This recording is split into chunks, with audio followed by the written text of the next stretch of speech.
कभी कभी हमें लगता है कि होटल के कमरे सिर्फ ठहरने के लिए होते हैं, लेकिन सच तो ये है कि कभी कभी वो जगह किसी शिकार का इंतजार कर रही होती है। उस काली रात उस कमरे में एक अजीब सा सन्नाटा था। ना कोई चीखा, ना कोई भागा और ना ही दरवाजे पर किसी भी तरह की तोड़फोड़ के निशान थे। सब कुछ बिल्कुल सामान्य लग रहा था। लेकिन अगली सुबह जब वो दरवाजा खोला गया तो अंदर का नजारा रोंगटे खड़े करने वाला था। फर्श पर दो लाशें पड़ी थीं और पुलिस के लिए सबसे बड़ी पहेली ये थी कि वो कमरा अंदर से पूरी तरह बंद था। पहाड़ों पर होने वाली बारिश का अंदाज कुछ अलग ही होता है। वो शोर नहीं मचाती, बस हर चीज को अपने भारीपन और सन्नाटे में डुबो देती है। होटल सिल्वर पाइन भी उसी बारिश और गहरे अंधेरे में लिपटा हुआ खड़ा था। यह कोई आलीशान होटल नहीं था, बल्कि बस एक ऐसी जगह थी जहां लोग तब रुकते थे जब उनके पास कोई और चारा नहीं होता था। सुबह के 6 बज रहे थे और रिसेप्शन पर बैठा अमन खिड़की से बाहर देख रहा था। तभी सीढ़ियों से सुमन के उतरने की आवाज आई। वो हाउसकीपिंग स्टाफ थी, लेकिन आज उसका चेहरा सफेद पड़ा हुआ था और हाथ कांप रहे थे। उसने लड़खड़ाते हुए बस इतना कहा, सर, कमरा नंबर 207 खुल नहीं रहा है। अमन ने चाबी उठाई और ऊपर की तरफ बढ़ा। पुराने होटलों में चाबियां अटकना कोई नई बात नहीं थी, लेकिन जैसे ही वो कमरा नंबर 207 के सामने पहुंचा, उसे हवा में कुछ अजीब सी भारीपन महसूस हुई। दरवाजा बाहर से बिल्कुल सही सलामत था, उस पर जबरदस्ती का कोई निशान नहीं था। अमन ने चाबी घुमाई, लेकिन दरवाजा नहीं खुला।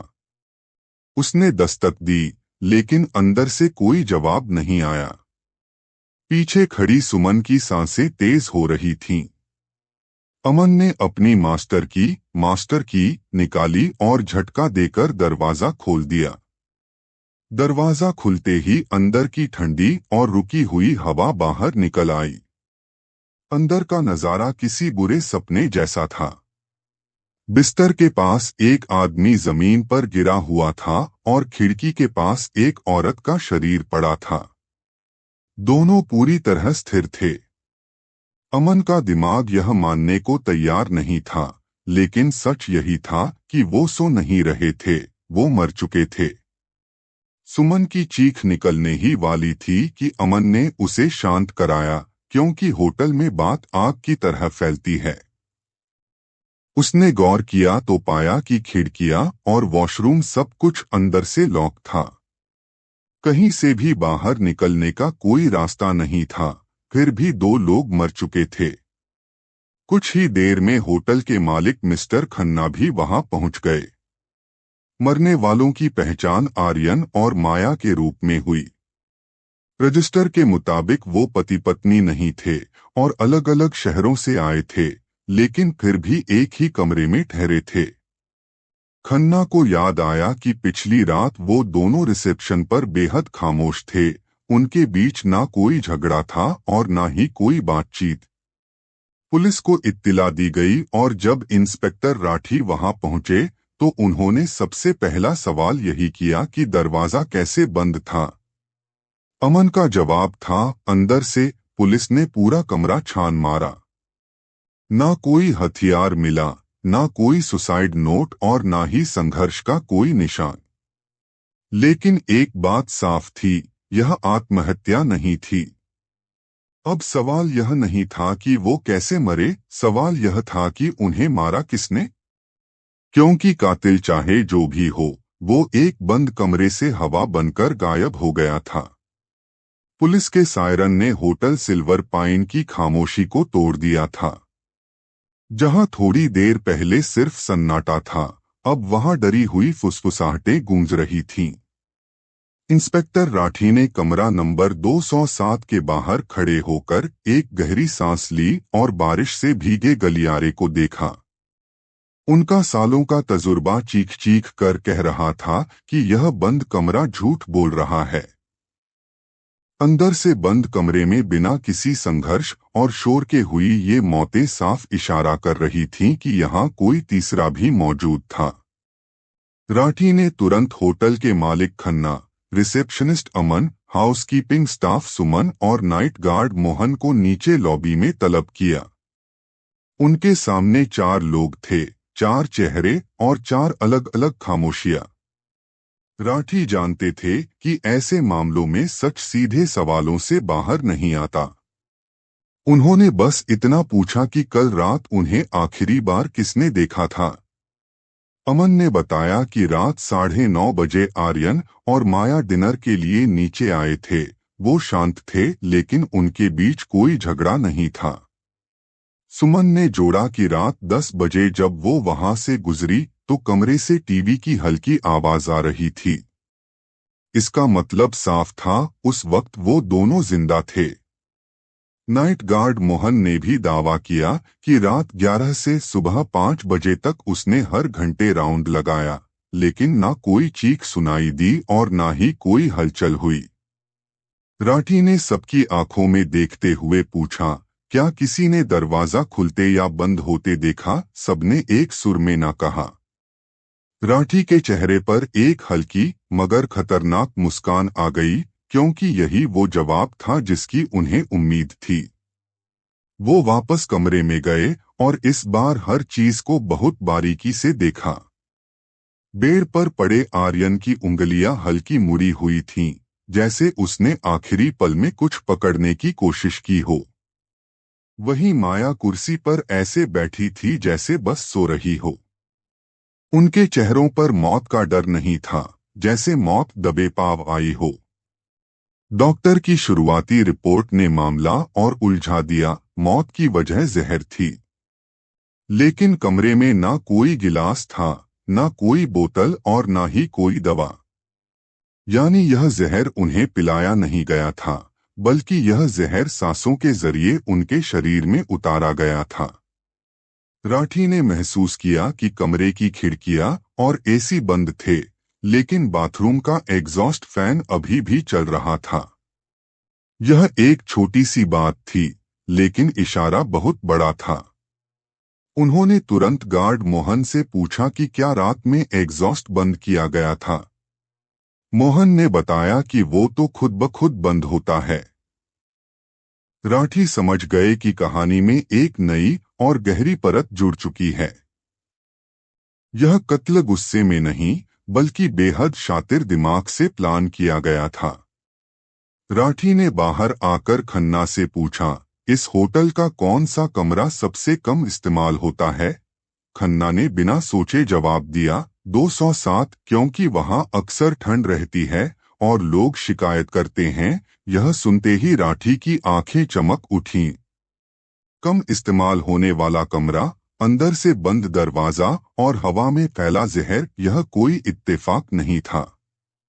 कातिल कोई ऐसा था जो इस होटल की एक एक नब्ज और इसकी कमियों को मालिक से भी बेहतर जानता था। सच इसी होटल की दीवारों में कहीं छिपा था, बस अभी खामोश था। इंस्पेक्टर राठी को अब पूरा यकीन हो चुका था कि यह केस लाशों से नहीं, बल्कि जिंदा लोगों से खुलने वाला है। कमरा नंबर 207 ने जो कहा वो अधूरा सच था, लेकिन होटल के लोग जो छिपा रहे थे वो बहुत कुछ बयां कर रहा था। राठी ने सबसे पहले होटल के मालिक खन्ना को अलग बैठाया। खन्ना की आवाज में तो ठहराव था, लेकिन उनकी आंखों में वो सच्चाई नहीं थी जो बेगुनाह इंसान में होती है। राठी ने सीधा सवाल दागा, आर्यन और माया को एक ही कमरा क्यों दिया गया जबकि वो अलग अलग शहरों से थे? खन्ना ने बिना झिझक कह दिया कि होटल फुल था और वही एक कमरा बचा था। यह जवाब बहुत आसान था और राठी को आसान जवाबों पर हमेशा शक होता था। उन्होंने रजिस्टर मंगवाया और देखा कि उस रात होटल में कुल 8 कमरे खाली थे। खन्ना यह बात जानते थे, फिर भी उन्होंने झूठ बोला। राठी ने कुछ नहीं कहा, बस उस खाली पन्ने पर उंगली रख दी। खन्ना की पलक सिर्फ एक पल के लिए झपकी, लेकिन पुलिस वाले के लिए वही एक पल काफी था। इसके बाद राठी रिसेप्शनिस्ट अमन की तरफ मुड़े। अमन जैसे लोग होटल की धड़कन होते हैं, उन्हें सब पता होता है। राठी ने पूछा, क्या वो दोनों एक दूसरे को पहले से जानते थे? अमन ने कहा, नहीं सर, वो अजनबी थे, लेकिन उसने यह नहीं बताया कि चेक इन के वक्त दोनों के बीच एक लंबी और अजीब खामोशी थी। राठी ने अचानक पूछा, क्या चेक इन के बाद किसी ने कमरा बदला था? अमन ने तुरंत ना कहा, लेकिन इस बार उसकी आवाज थोड़ी ऊंची हो गई थी, जैसे वो अपने झूठ से डर रहा हो। अब बारी थी नाइट गार्ड मोहन की, क्योंकि रात हमेशा बहुत कुछ छुपाती है। मोहन ने बताया कि उसने रात 3 बजे आखिरी राउंड लगाया था और सब शांत था। लेकिन जब राठी ने थोड़ा और कुरेदा, तो मोहन ने कबूला कि उस फ्लोर पर उसे एक तेज गंध महसूस हुई थी, जैसे किसी ने फिनाइल या केमिकल से सफाई की हो। उसे लगा शायद हाउसकीपिंग ने कुछ इस्तेमाल किया होगा। यहीं पर राठी का दिमाग ठनका। रात के 3 बजे सफाई? हाउसकीपिंग तो रात में काम ही नहीं करती। उन्होंने तुरंत सुमन को बुलाया। सुमन ने साफ कहा कि रात 10 बजे के बाद उसने कोई केमिकल इस्तेमाल नहीं किया। उसकी आवाज में डर जरूर था, लेकिन झूठ नहीं। अब राठी को समझ आ गया कि हत्या सिर्फ कमरे के अंदर नहीं, बल्कि होटल के सिस्टम के जरिए हुई है। वो वापस कमरा नंबर 207 में गए और बाथरूम के एग्जॉस्ट फैन को गौर से देखा। फैन की ग्रिल पर एक बहुत ही हल्की सफेद परत जमी हुई थी। यह परत उस जहर की थी जो हवा में बहुत धीरे धीरे फैलता है। यह जहर ना चीखने देता है, ना तड़पने देता है, बस इंसान को हमेशा के लिए सुला देता है। अब यह साफ था कि आर्यन और माया को कोई डर क्यों नहीं लगा, क्योंकि मौत उनके सोते हुए सांसों में घुल गई थी। लेकिन सवाल था कि एग्जॉस्ट को बाहर से कंट्रोल कैसे किया गया। इसका जवाब होटल के पुराने नक्शे में मिला। एक पतली सी सर्विस डक्ट जो हर कमरे के बाथरूम से होकर पीछे की दीवार तक जाती थी। एक ऐसा खुफिया रास्ता जो मेहमानों को नहीं, मगर स्टाफ को बहुत अच्छे से पता था। राठी ने नक्शा बंद किया और मोहन की तरफ देखा। मोहन की नजरें अब जमीन पर थीं और सांसें तेज हो रही थीं। यह वही पल होता है जब सच बाहर आने के लिए दरवाजा खटखटाने लगता है। लेकिन राठी जानते थे कि अभी जल्दबाजी नहीं करनी है। यह कत्ल अकेले नहीं हुआ था, किसी ने योजना बनाई थी, किसी ने रास्ता दिया था और किसी ने जानबूझकर अपनी आंखें बंद रखी थीं। राठी ने हुक्म दिया कि जब तक जांच पूरी नहीं होती, कोई भी होटल से बाहर नहीं जाएगा। यह सुनते ही मालिक खन्ना के माथे पर पहली बार पसीना चमकने लगा। राठी ने आखिरी बार कमरा नंबर 207 को देखा और मन ही मन कहा, सच बहुत पास है, बस उसे खुद बाहर आने देना होगा। इंस्पेक्टर राठी ने जानबूझकर उस रात किसी को गिरफ्तार नहीं किया। वो जानते थे कि डर से निकला सच अक्सर अधूरा होता है, लेकिन इंतजार से निकला सच अपने आप पूरा हो जाता है। होटल सिल्वर पाइन में अब हर इंसान अपने कमरे में था, लेकिन कोई सो नहीं रहा था। अब सन्नाटा डर नहीं, बल्कि एक चुभने वाला सवाल बन चुका था। अगली सुबह राठी ने मालिक खन्ना को लॉबी में नहीं, बल्कि उसी कमरा नंबर 207 के ठीक बाहर बुलाया। कभी कभी मुजरिम को उसी सच के सामने खड़ा करना पड़ता है, जिसे वो सबसे ज्यादा नकार रहा होता है। राठी ने खन्ना की आंखों में देखते हुए पूछा, होटल की सर्विस डक्ट की आखिरी सफाई कब हुई थी? खन्ना ने एक पल सोचा और कहा, शायद 6 महीने पहले।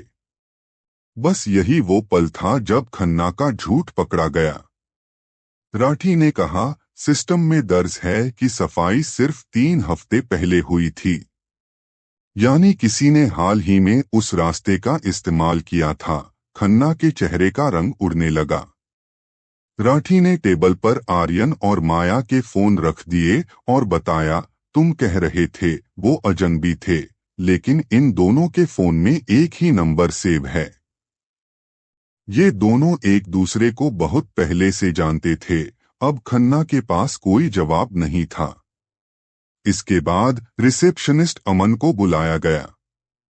राठी ने उससे कोई सवाल नहीं पूछा, बस इतना कहा, मैं सब जानता हूं। यह सुनते ही अमन की हिम्मत टूट गई।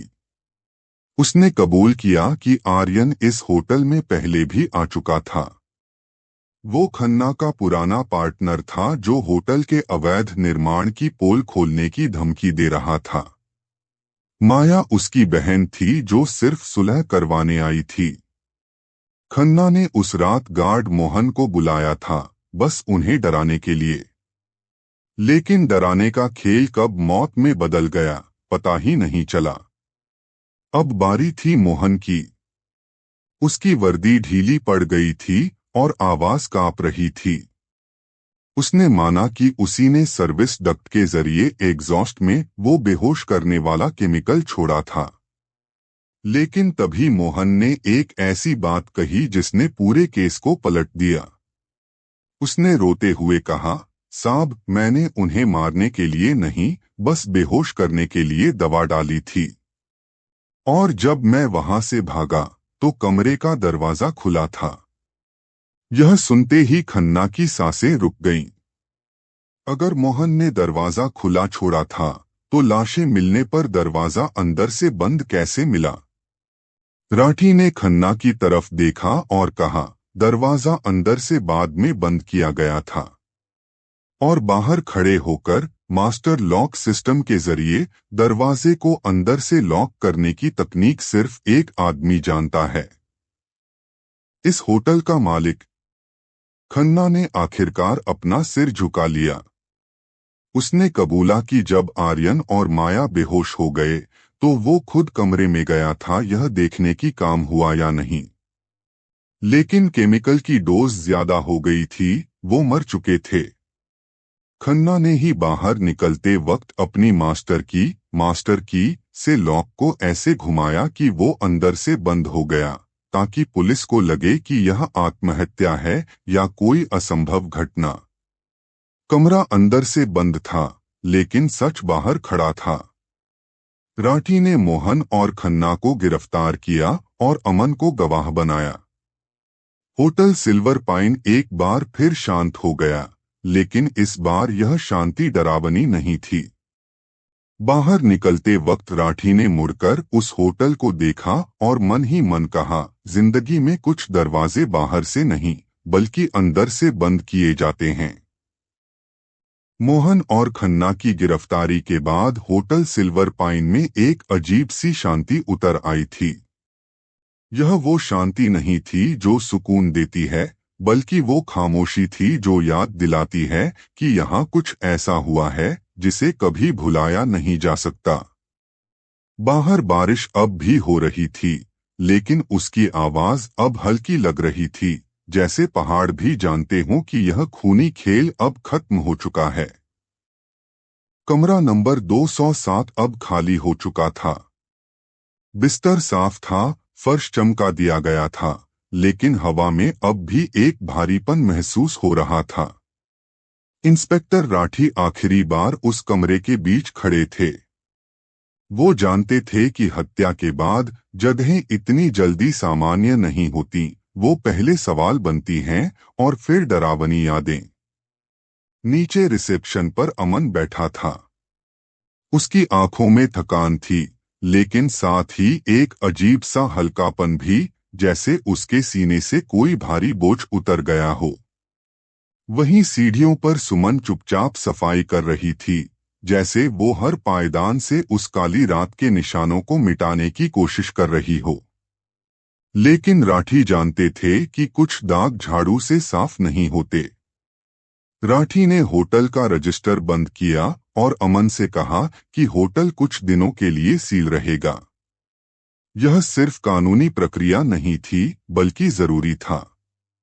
क्योंकि जब किसी जगह पर दो जिंदगियां खत्म होती हैं, तो उस जगह को भी खुद को संभालने के लिए वक्त चाहिए होता है। अमन ने धीरे से पूछा, सर, लोग पूछेंगे कि क्या हुआ था? राठी ने जवाब दिया, लोग तो हमेशा पूछते हैं, लेकिन हर सवाल का जवाब देना जरूरी नहीं होता। कुछ सच सिर्फ सबक बनने के लिए होते हैं, तमाशा बनने के लिए नहीं। बाहर निकलते वक्त राठी ने एक बार फिर पीछे मुड़कर देखा। सिल्वर पाइन का बोर्ड अभी भी चमक रहा था, लेकिन अब वो नाम उन्हें ठहराव का नहीं, बल्कि लालच और डर का प्रतीक लग रहा था। उन्होंने मन ही मन सोचा कि ज्यादातर अपराध नफरत से नहीं होते, वो डर से होते हैं। अपना सब कुछ खोने का डर, सच के उजागर होने का डर। कमरा अंदर से बंद था। यह वाक्य अब सिर्फ एक पहेली नहीं, बल्कि एक चेतावनी थी। क्योंकि हर बंद दरवाजा सुरक्षित नहीं होता और हर चुप्पी मासूम नहीं होती। राठी की जीप आगे बढ़ गई और होटल पीछे छूट गया। लेकिन कहानी वहीं नहीं रुकी। वो उन दीवारों में हमेशा के लिए बस गई जहां अगला मेहमान ठहरेगा, जहां अगला स्टाफ काम करेगा, और जहां कोई न कोई किसी रात यह जरूर सोचेगा कि यहाँ कभी कुछ तो हुआ था। और शायद यही सबसे बड़ा सच है। मुजरिम पकड़े जाते हैं, अपराध खत्म हो जाते हैं, लेकिन उनकी जगहें कभी आजाद नहीं होती। कुछ हत्याएं इसलिए नहीं डराती क्योंकि उनमें लाशें होती हैं, बल्कि इसलिए डराती हैं क्योंकि उनमें भरोसा तोड़ा गया होता है। यह रहा आपकी कहानी का फाइनल पार्ट 5, कंक्लूजन आउटरो। यह हिस्सा सबसे ज्यादा जरूरी है क्योंकि यही तय करेगा कि लोग आपके चैनल को सब्सक्राइब करेंगे या नहीं। मैंने इसे बहुत ही गहरे और इमोशन अंदाज में लिखा है। नाम इंस्पेक्टर राठी, खन्ना, अमन, सुमन वही रखे हैं ताकि कहानी पूरी तरह कनेक्टेड रहे। इसे क्लिपचैम्प में पेस्ट करें। पार्ट 5, सच के बाद बचा सन्नाटा, कंक्लूजन। मोहन और खन्ना की गिरफ्तारी के बाद होटल सिल्वर पाइन में एक अजीब सी शांति उतर आई थी। यह वो शांति नहीं थी जो सुकून देती है, बल्कि वो खामोशी थी जो याद दिलाती है कि यहाँ कुछ ऐसा हुआ है जिसे कभी भुलाया नहीं जा सकता। बाहर बारिश अब भी हो रही थी, लेकिन उसकी आवाज अब हल्की लग रही थी, जैसे पहाड़ भी जानते हों कि यह खूनी खेल अब खत्म हो चुका है। कमरा नंबर 207 अब खाली हो चुका था। बिस्तर साफ था, फर्श चमका दिया गया था, लेकिन हवा में अब भी एक भारीपन महसूस हो रहा था। इंस्पेक्टर राठी आखिरी बार उस कमरे के बीच खड़े थे। वो जानते थे कि हत्या के बाद जगहें इतनी जल्दी सामान्य नहीं होती, वो पहले सवाल बनती हैं और फिर डरावनी यादें। नीचे रिसेप्शन पर अमन बैठा था। उसकी आंखों में थकान थी, लेकिन साथ ही एक अजीब सा हल्कापन भी, जैसे उसके सीने से कोई भारी बोझ उतर गया हो। वहीं सीढ़ियों पर सुमन चुपचाप सफाई कर रही थी, जैसे वो हर पायदान से उस काली रात के निशानों को मिटाने की कोशिश कर रही हो। लेकिन राठी जानते थे कि कुछ दाग झाड़ू से साफ नहीं होते। राठी ने होटल का रजिस्टर बंद किया और अमन से कहा कि होटल कुछ दिनों के लिए सील रहेगा। यह सिर्फ कानूनी प्रक्रिया नहीं थी, बल्कि जरूरी था। क्योंकि जब किसी जगह पर दो जिंदगियां खत्म होती हैं, तो उस जगह को भी खुद को संभालने के लिए वक्त चाहिए होता है। अमन ने धीरे से पूछा, सर, लोग पूछेंगे कि क्या हुआ था? राठी ने जवाब दिया, लोग तो हमेशा पूछते हैं, लेकिन हर सवाल का जवाब देना जरूरी नहीं होता। कुछ सच सिर्फ सबक बनने के लिए होते हैं, तमाशा बनने के लिए नहीं। बाहर निकलते वक्त राठी ने एक बार फिर पीछे मुड़कर देखा। सिल्वर पाइन का बोर्ड अभी भी चमक रहा था, लेकिन अब वो नाम उन्हें ठहराव का नहीं, बल्कि लालच और डर का प्रतीक लग रहा था। उन्होंने मन ही मन सोचा कि ज्यादातर अपराध नफरत से नहीं होते, वो डर से होते हैं। अपना सब कुछ खोने का डर, सच के उजागर होने का डर। कमरा अंदर से बंद था। यह वाक्य अब सिर्फ एक पहेली नहीं बल्कि एक चेतावनी थी, क्योंकि हर बंद दरवाजा सुरक्षित नहीं होता और हर चुप्पी मासूम नहीं होती। राठी की जीप आगे बढ़ गई और होटल पीछे छूट गया। लेकिन कहानी वहीं नहीं रुकी। वो उन दीवारों में हमेशा के लिए बस गई जहां अगला मेहमान ठहरेगा, जहां अगला स्टाफ काम करेगा और जहां कोई न कोई किसी रात यह जरूर सोचेगा कि यहाँ कभी कुछ तो हुआ था। और शायद यही सबसे बड़ा सच है। मुजरिम पकड़े जाते हैं, अपराध खत्म हो जाते हैं, लेकिन उनकी जगहें कभी आजाद नहीं होती। कुछ हत्याएं इसलिए नहीं डराती क्योंकि उनमें लाशें होती हैं, बल्कि इसलिए डराती हैं क्योंकि उनमें भरोसा तोड़ा गया होता है। जब कोई जगह आपको सबसे ज्यादा सुरक्षित लगने लगे, जब सब कुछ बिल्कुल सामान्य दिखे, तभी आपको सबसे ज्यादा सावधान रहने की जरूरत होती है। अगर आपको यह कहानी पसंद आई, अगर आपको ऐसी मर्डर मिस्ट्रीज पसंद हैं जो शोर नहीं करती बल्कि धीरे धीरे आपके दिमाग में उतरती हैं, तो हमारे चैनल को अभी सब्सक्राइब करें, क्योंकि हमारी अगली कहानी किसी दूर होटल या पहाड़ पर नहीं, बल्कि शायद ऐसी जगह पर होगी जहां आप रोज जाते हैं। और याद रखिए, हर दरवाजा जो अंदर से बंद हो, जरूरी नहीं कि वो सुरक्षित ही हो।